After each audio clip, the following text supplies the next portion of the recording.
सभी को जय मसीह की। आज के इस शुक्रवार के मीटिंग के मैसेज के लिए आप सभी को मैं स्वागत करता हूं यीशु मसीह के नाम से। और मैं ये विश्वास करता हूं कि आप जहां कहीं पे भी हैं, परमेश्वर ने आपको सुरक्षित रखा है, और जैसे भी रखा है परमेश्वर आपको तृप्त रख रहा है। उस बात के लिए मैं परमेश्वर का धन्यवाद करके रखता हूँ। और अगर आप शारीरिक रीति से या आर्थिक रीति से कोई तंगी में है तो मैं प्रार्थना करता हूँ कि परमेश्वर अपने स्वर्गीय भंडार से खोलकर आपके सारी जरूरतों को पूरा करें, चाहे वो चंगाई हो, चाहे वो आर्थिक रीति से कोई बातों को आपको प्रदान करना हो। ये बातें मैं जब कह रहा हूँ तो मैं पूरे विश्वास के साथ कह रहा हूँ, क्योंकि बिना विश्वास के अगर मैं कुछ भी कहूँ वो पूरा होगा नहीं, और अगर विश्वास है तो वो कार्य को करके दिखाएगा। ये बात को कहते हुए आज के वचन मनन के लिए हम निकालेंगे इब्रानियों की पत्री, उसका 11वां अध्याय, उसका 1, 2, 3 वाक्य। इब्रानियों की पत्री 11वां अध्याय 1, 2, 3 वाक्य। Hebrews 11 verse 1 to 3 मैं आपके लिए पढ़ूंगा। अब विश्वास आशा की हुई वस्तुओं का निश्चय और अनदेखी वस्तुओं का प्रमाण है, क्योंकि इसी के विषय में प्राचीनों की अच्छी गवाही दी गई। विश्वास से ही हम जान जाते हैं कि सारी सृष्टि की रचना परमेश्वर के वचन के द्वारा हुई है, पर यह नहीं कि जो कुछ देखने में आता है वह देखी हुई वस्तुओं से बना है। आज का टॉपिक आपको समझ में आ ही गया होगा कि मैं किस विषय पे बात करने जा रहा हूँ, क्योंकि अगर ये चीज नहीं है तो हमारा जो जीवन है, आत्मिक जीवन जो है, जो एक विश्वास की यात्रा है, हम जो परमेश्वर के साथ करते हैं, उसका कोई बुनियाद नहीं है, कोई फैक्ट नहीं है, कोई फाउंडेशन नहीं है। और इस वजह से जब हम चलते हैं तो उसका कोई फायदा नहीं होगा, क्योंकि अगर ये नहीं है तो आप चल ही नहीं पाएंगे। कहने का मतलब क्या है कि अगर आपके अंदर विश्वास नहीं है तो आत्मिक जीवन में या एक अपने आप को विश्वासी तक कहना बहुत मुश्किल हो जाता है। तो आज हम जानेंगे कि ये विश्वास क्या है, और हम ये भी देखेंगे कि ये विश्वास क्यों करना है हमें और कैसे करना है। क्योंकि ये बातें हमें समझ में अगर आ गई हैं तो हमारा जीवन जो है मसीह के साथ जब हम चलते हैं तो वो एक सफल जीवन कहलाया जाएगा, एक आशीषित और एक विश्वास योग्य जीवन कहलाया जाएगा। तो उस बात के लिए हम देखने जाएंगे। तो सबसे पहले ही इस वाक्य के ऊपर हम कॉन्सेंट्रेट करेंगे, जहां कह रहा है कि इब्रानी 11 का 1 जो कहता है कि विश्वास जो है अनदेखी चीजों का प्रमाण है। ठीक है, इस तरीके से बता रहा है कि जो चीजें आपको दिखती नहीं है उन चीजों के ऊपर भी, उन चीजों का जो एक कह सकते हैं रिटर्न प्रूफ कह सकते हैं, ये एक प्रूफ कह सकते हैं, वो विश्वास है। यानी कि अगर किसी चीज का हमें पता नहीं है कि ये होगा कि नहीं, या मसीह आएगा कि नहीं, मसीह है भी कि नहीं, ये विश्वास कैसे आता है? वो विश्वास ही के द्वारा उसका एक प्रूफ आ जाता है। क्योंकि कई बार हम कहते हैं कि मुझे दिखाओ, जब मैं विश्वास करूंगा, I will believe when I see it. तो वो बात को दिखाते हुए हम कई बार अपने जीवन में कहते हैं कि अगर कोई चीज मेरे सामने प्रकट हो जाएगी तो ही मैं उस बात पे विश्वास करूंगा। लेकिन इब्रानियों की पत्री 11 अध्याय इस प्रकार कह रहा है, अनदेखी चीजों का प्रमाण है वो, यानी कि जो चीजें देखी नहीं है। और यहां तक वो कह रहा है तीसरे वाक्य में, अगर हम ध्यान से देखें तो कहता है कि परमेश्वर ने सारी चीजों की रचना की है, सृष्टि करी है, लेकिन वो ये बात को भी कह रहा है कि विश्वास इस बात को भी बताता है कि जो कुछ हमें अभी दिख रहा है वो देखी हुई वस्तुओं से नहीं बना है, बल्कि परमेश्वर के वचन के द्वारा बना है। अब ये बात को थोड़ा देर सोच के देखिए कि किस तरीके से परमेश्वर के ऊपर विश्वास करना है, वो आप जान जाएंगे। और वो कह रहा है कि आपको अपने जीवन में परमेश्वर के ऊपर विश्वास रखना जरूरी है, और परमेश्वर पे विश्वास रखने के द्वारा ही बहुत सारी चीजें जो आपको नहीं दिखती हैं वो चीजों के ऊपर आपको प्रमाण मिल जाएगा। अब यहाँ पे और एक बात मैं कहना चाहता हूँ, जब हम प्रेरितों के काम 4 अध्याय का 12वां वाक्य पढ़ते हैं तो वहां हम देखते हैं कि किस प्रकार परमेश्वर ने एक ही नाम दे रखा है इस पृथ्वी के नीचे जिसके ऊपर हमें विश्वास करना है, और वो है यीशु मसीह। क्योंकि हम कई बार सोचते हैं कि हमारा मसीह जीवन की शुरुआत पे ही कि हम कुछ भी विश्वास कर लें, चाहे जैसा भी है, और वैसा ही चले तो उस तरीके से हम स्वर्ग पहुंच जाएंगे। लेकिन आपकी इस गलतफहमी को मैं ये समझाना चाहता हूं कि अगर आप परमेश्वर यीशु मसीह के नाम पर विश्वास नहीं करते हैं तो आपका स्वर्ग पहुंचना मुमकिन नहीं है, क्योंकि परमेश्वर ने कोई और नाम नहीं दिया जिसके द्वारा इंसान को उद्धार मिल सकता है। यानी कि कहने का मतलब क्या है कि हर एक व्यक्ति जो स्वर्ग जाना चाहता है उसको ये विश्वास करना है कि यीशु मसीह ही के द्वारा, उसके मृत्यु के द्वारा, उसके लहू बहने के द्वारा, उसके जी उठने के द्वारा हमें उद्धार मिला है। और जो कोई उस पे विश्वास करता है उस व्यक्ति को परमेश्वर उद्धार देकर अपने राज्य का वारिस बना देता है। यूहन्ना 20:29 में जब हम देखते हैं तो वो इस प्रकार कहता है कि तुम लोगों ने, जिन लोगों ने, जब यीशु मसीह अपने चेलों से बात कर रहे हैं तो उस तरीके से कहता है तुम लोगों ने तो देखा और उसके बाद विश्वास किया, लेकिन धन्य है वे लोग जिन्होंने नहीं देखा और फिर भी विश्वास किया। जो हमारे बारे में कहा जाता है कि अगर हम अपने जीवन में परमेश्वर को विश्वास करते हैं, क्योंकि हमने परमेश्वर को देखा नहीं है, यीशु मसीह को नहीं देखा है, उसके कार्यों को नहीं देखा है, लेकिन हमने उसके वचन के द्वारा ही उस विश्वास को पाया है कि यीशु मसीह कौन है, यीशु मसीह ने क्या किया है और यीशु मसीह क्या करने वाला है, और उस बात के ऊपर विश्वास रखने वाला व्यक्ति ही धन्य कहलाया जाता है। तो अब हम जब इस बात के बुनियाद में आ गए हैं कि विश्वास क्या है और विश्वास कैसे करना है, कि हमें ये देखना है कि क्यों हम परमेश्वर के ऊपर विश्वास करना है, क्यों परमेश्वर ही हमारे विश्वास का केंद्र बिंदु है। अब इस बात के लिए कुछ पॉइंट्स हमारे बीच में है, मैं उन पॉइंट्स को आपके बीच में रखूंगा, उसका रेफरेंस भी आपको दूंगा, लेकिन मैं उन्हें पढ़ूंगा नहीं क्योंकि टाइम बहुत आगे चला जाता है। तो इस वजह से मैं ये निवेदन करूंगा कि आप जो रेफरेंस है मैं 2 बार हमेशा रिपीट करूंगा, तो आप उस बात में देख सकते हैं कि किस तरीके से परमेश्वर पे हमें विश्वास करने की क्यों जरूरत है। ठीक है, तो वो इस प्रकार है। सबसे पहला पॉइंट जब हम देखते हैं कि यह विश्वास करने के द्वारा हम पहाड़ों को भी हटा सकते हैं, we can move mountains. Okay, ये वाक्य हम देखते हैं मरकुस रचित सुसमाचार 11वां अध्याय उसका 22 और 23 वाक्य। मरकुस रचित सुसमाचार 11वां अध्याय उसका 22 और 23 वाक्य। हम जानते हैं कि हमारे मसीही जीवन में बहुत सारी परेशानियां आती हैं, बहुत सारी ऐसी मुसीबतें होती हैं जो पहाड़ों के समान हमारे सामने खड़ी हो जाती हैं, और इस समय में हम ये सोचते हैं कि किस तरीके से परमेश्वर कार्य कर सकता है। लेकिन मैं ये कह रहा हूं, अगर आपके अंदर विश्वास है तो परमेश्वर निश्चय ही कार्य करेगा, फिर चाहे वो क्यों ना बड़ा सा पहाड़ क्यों ना हो, उन पहाड़ों को भी हटाने की सामर्थ परमेश्वर रखता है, और आपसे इतना ही मांग रखता है कि आप विश्वास करें। जब आप विश्वास करते हैं आप अपने जीवनों से पहाड़ों को भी हटा सकते हैं। फिर दूसरी बात है कि विश्वास ही के द्वारा हम परमेश्वर को प्रसन्न कर सकते हैं। इसके लिए हम पढ़ेंगे इब्रानियों की पत्री उसका 10 अध्याय उसका 38वां वाक्य, और हम 11वें अध्याय उसका 6वां वाक्य को भी देखेंगे। तो ये वाक्य आप लिख लीजिए, हम पढ़ेंगे नहीं अभी यहाँ पे, लेकिन आप अपने पर्सनल डिवोशन टाइम में अभी जब आप इसको सुन रहे हैं तो अपने बाइबल को खोलकर पढ़ सकते हैं। इब्रानियों की पत्री 10 अध्याय उसका 38वां वाक्य और इब्रानियों की पत्री 11 का 6।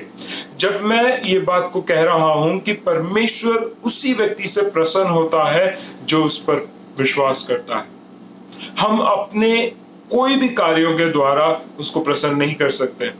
हम चाहे कितनी भी प्रार्थना कर लें, हम कितना भी बाइबल पढ़ लें, हम कितना भी सेवा का कार्य कर लें, लेकिन अगर हमारे अंदर परमेश्वर के प्रति विश्वास नहीं है तो फिर हम ये उम्मीद नहीं कर सकते कि हम परमेश्वर को प्रसन्न कर सकते हैं।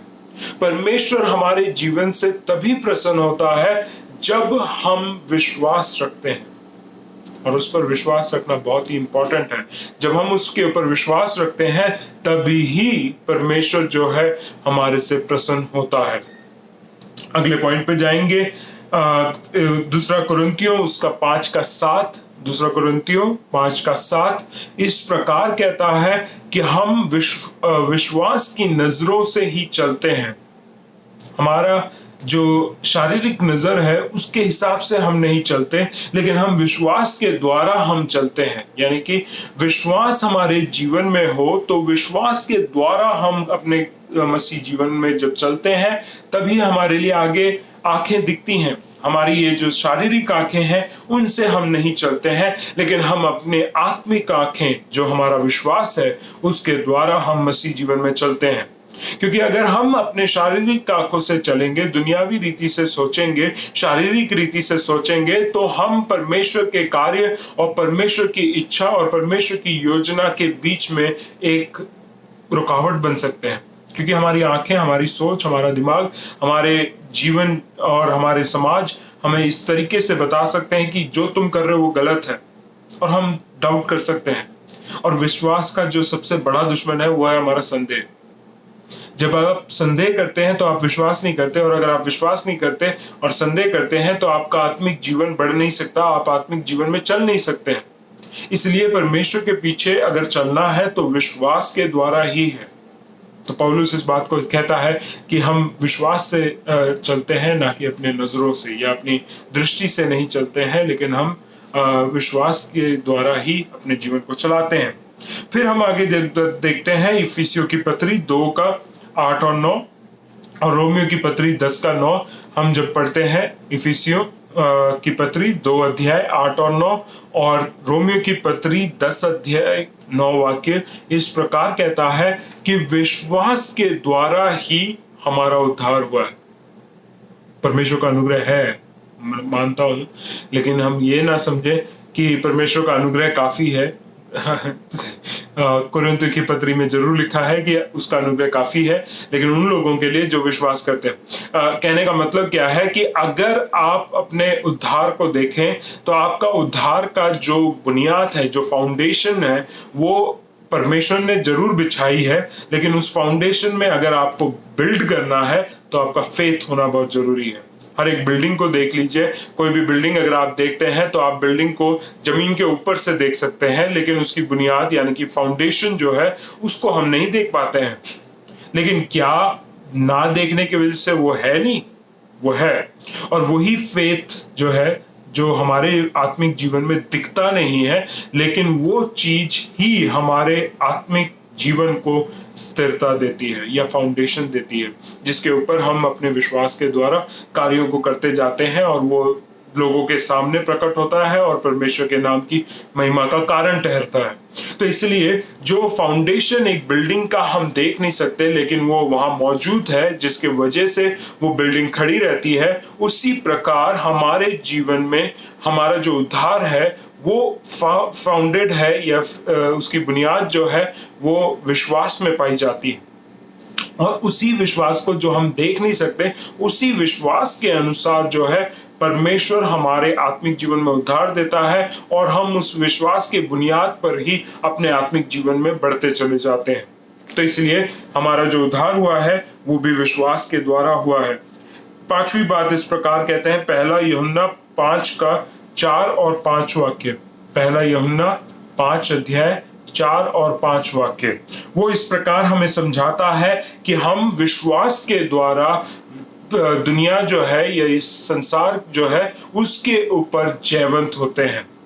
हम कई बार सोचते हैं कि हम कभी भी कुछ भी कर लें, लेकिन हम कभी इनके ऊपर जीत नहीं पाते हैं, या हम संसार से हमेशा दबे रहते हैं, या हमारा जो समाज है उसके हिसाब से हम अपने जीवन को चलाना पड़ता है, ढालना पड़ता है। लेकिन मैं आपसे कहना चाहता हूं, अगर आप विश्वास करते हैं कि परमेश्वर ही सच्चा परमेश्वर है और परमेश्वर ही हमारे जीवनों को बचा सकता है, परमेश्वर ही हमें स्वर्ग लेके जा सकता है, अनंत काल के लिए उस अपने साथ वास करवा सकता है, तो फिर हम इस संसार के ऊपर उस विश्वास के अनुसार जयवंत हो सकते हैं। संसार की प्रलोभन, संसार की परीक्षाएं, इन सभी के ऊपर हम जयवंत हो सकते हैं अगर हमारा विश्वास सही है तो याद रखिएगा, पहला यूहन्ना 5 का 4 और 5 वाक्य आपको पढ़ना है।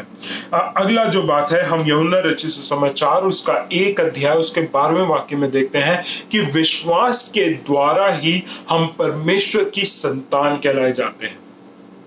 कहने का मतलब सिर्फ विश्वास करो, आप परमेश्वर की संतान। यूहन्ना 1:12 जब आप पढ़ेंगे तो आपको समझ में आएगा कि किस तरीके से उसने जितनों ने उस पर विश्वास किया उतनों को उसने अपने संतान होने का अधिकार दिया है। जब आपको लगता है कि आप परमेश्वर की संतान नहीं, आप संसार के या शैतान की संतान थे, तो अगर आप उस टाइटल को या उस पोजीशन से हटना चाहते हैं तो फिर आपको विश्वास करना है परमेश्वर पर। और जब आप विश्वास करते हैं तो वह आपको पूरा अधिकार कि ये जो मेरा राज्य है, ये जो मेरा पुत्र होने का अधिकार है, ये मेरी संतान होने के अधिकार है, वो आपको दे देता है इंस्टेंटली। ऐसा नहीं है कि अच्छा आपको और 2-4 फॉर्म फिल करने पड़ेंगे या 2-4 फॉर्मेलिटीज पूरी करनी पड़ेंगी, नहीं, ऐसा कुछ भी नहीं है। लेकिन केवल आप विश्वास करने के द्वारा आप उसके संतान बन जाते हैं। Praise the Lord. और इसको याद करके पढ़ लीजिएगा यूहन्ना 1:12। अगला जो पॉइंट है वो है कि यीशु हमारे हृदय में वास करना है तो हमारे अंदर विश्वास होना जरूरी है। तो जितने लोग कहते हैं कि यीशु मेरे अंदर नहीं है या यीशु मेरे अंदर वास कर रहा है कि नहीं मुझे पता नहीं है, अगर यीशु मसीह आपके अंदर रहना चाहता है वो है कि आपके अंदर विश्वास होना चाहिए। अगर आपके अंदर यीशु मसीह है, ये बात का प्रमाण दिखाना है तो वो है विश्वास के द्वारा। तो उसके लिए हम पढ़ेंगे इफिसियों की पत्री 3:17। इफिसियों की पत्री 3:17 आप जब पढ़ेंगे तो आपको उसमें एक्सप्लेन करने की जरूरत नहीं पड़ेगी कि यीशु मसीह अगर आपके हृदय में रहना है तो वो आपके विश्वास के द्वारा ही मुमकिन है। तो अगर आपका विश्वास मजबूत है, विश्वास सही जगह पे है, सही व्यक्ति पे है, सही परमेश्वर पे है, तो आपके जीवन में परमेश्वर यीशु मसीह आपके जीवन में आके आपके हृदय में वास करेगा। आखिरी पॉइंट जो है इस क्यों हमें विश्वास करना है, उसका आखिरी जो पॉइंट है वो ये है कि विश्वास ही के द्वारा हम पवित्र आत्मा को पाते हैं। जब हम देखते हैं यूहन्ना रचित सुसमाचार उसका 7 अध्याय उसका 38 और 39 वाक्य, यूहन्ना रचित सुसमाचार 7 अध्याय उसका 38 और 39वां वाक्य, तो हम उसमें देखते हैं कि वो यीशु मसीह जो है वहाँ पे स्पेसिफिकली यानी कि डायरेक्टली पवित्र आत्मा के बारे में नहीं कह रहा है, लेकिन वो कहता है कि हर एक व्यक्ति जो विश्वास करता है उसके अंदर से जीवन के जल की नदियां बहाई जाएंगी। ये पवित्र आत्मा के बारे में बोलता है यीशु मसीह, और उन्हीं लोगों को देता है जो लोग विश्वास करते हैं। चलो अब हमें समझ में आ गया है, जब यहाँ पे हम इस समय तक आ गए हैं तो हमें समझ में आ गया है कि विश्वास क्या है और क्यों करना है। लेकिन अब हम आके जाते हैं कि हमें कैसे विश्वास करना है। क्योंकि हम कई बार ये सोचते हैं कि विश्वास जो है केवल मन के अंदर रहना चाहिए, बस मेरे अंदर विश्वास है वही काफी है और वही बिल्कुल इनफ है, उसके आगे हमें कुछ करने की जरूरत नहीं है। तो मैं आपके आंखों को खोलना चाहता हूं, आप अपने कानों को खोलेंगे तो आपके आंखें जरूर खुलेंगी। रोमियो की पत्री उसका 10:17 इस प्रकार कहता है, विश्वास सुनने से आता है और सुनना क्या है, परमेश्वर का वचन। तो सबसे पहली बात यह है कि किस तरीके से हम अपने विश्वास को कर सकते हैं। उसके लिए विश्वास करने के लिए ही आपको सबसे पहले सुनना पड़ेगा, और सुनना क्या है, परमेश्वर का वचन। क्योंकि जब आप वचन सुनते हैं, जब आप परमेश्वर के वचन के अनुसार अपने जीवन को ढालने के लिए कोशिश करते हैं, उसके लिए आपको सुनना जरूरी है। You have to learn something to do something. तो अगर आप अपने जीवन में परमेश्वर के वचन को सुनते हैं, वचन के द्वारा ही आपके जीवन में विश्वास आता है। और जब आपके जीवन में विश्वास आ जाता है तो वो विश्वास जो है केवल हम उसी तक सीमित ना करें, यानी कि सुनते ही रहे, हम सिर्फ वचन सुनते हैं और विश्वास आता जाता है और हम विश्वास रखते हैं। लेकिन अगर विश्वास रखते कोई अगला स्टेप नहीं करते हैं जो मैं बताऊंगा आपको, तो फिर वो विश्वास मरा हुआ है। याकूब की पत्री 2:17 जब हम पढ़ते हैं तो वो कहता है कि विश्वास बिना कार्य के मरा हुआ स्वभाव में। कहने का मतलब क्या है, स्वाभाविक है ये बात कि अगर आप विश्वास रख रहे हैं, यीशु मसीह पे विश्वास रख रहे हैं, लेकिन आप कोई कार्य नहीं कर रहे हैं, तो आपका विश्वास करना बेकार है। जब रोमियो की पत्री ही 10 अध्याय उसका 10वां वाक्य हम देखते हैं, या 10 का 10 पढ़ते हैं, तो हम ये देखते हैं कि किस तरीके से जब आपने विश्वास किया है तो विश्वास के साथ साथ 10 और 9 में ही दोनों में ही है कि अगर आप विश्वास के साथ साथ अंगीकार करना है अपने मुंह से, तभी आपको उद्धार मिलता है। कहने का मतलब है कि विश्वास काफी केवल नहीं है, क्योंकि केवल अगर विश्वास कर रहे हैं वो काफी नहीं होगा, क्योंकि आप सिर्फ अपने हृदय में वो बात को विश्वास कर रहे हैं लेकिन आप उसके के लिए कोई कार्य नहीं कर रहे हैं। जब आप कार्य करने के लिए बोला जा रहा है, तो जब आप अपने मुंह से अंगीकार करते हैं कि यीशु ही प्रभु है, यीशु ही मेरे को उद्धार दे सकता है, यीशु के बलिदान के द्वारा ही मेरे पापों से मेरे को मुक्ति मिली है, जब आप ये बात को अपने मुंह से अंगीकार करते हैं तभी आपको उद्धार मिलता है। एक और स्टेप आगे जाए, जब आप विश्वास कर लेते हैं कि यीशु को मैं अपना उद्धारकर्ता करके मानता हूं, तब आप बपतिस्मा लेते हैं। तब आपने जो विश्वास किया है, जो अंगीकार किया है, उसको कार्य में करके दिखाया है, तब आपके जीवन में उद्धार आता है। Praise the Lord. तो हम ये कहना चाहते हैं कि सबसे पहले विश्वास सुनने से आता है और सुनना परमेश्वर का वचन है, और केवल विश्वास को बनाए रखने के लिए नहीं परमेश्वर का जीवन है, या आत्मिक जीवन इसलिए नहीं है कि हम वचन सुनते रहें और विश्वास बढ़ाते रहें, लेकिन उस विश्वास जो आपके अंदर आ गया है उसको कार्य में प्रकट करना है, जिसके वजह से वो विश्वास जीवित प्रकट दिखाई देगा, और जीवित विश्वास के द्वारा ही हमारा उद्धार हो सकता है और हमारे जीवन में बहुत सारे कार्य हो सकते हैं। लेकिन तीसरी एक और बात है कि हमारा जो विश्वास है वो दुष्ट आत्माओं से ऊपर होना चाहिए।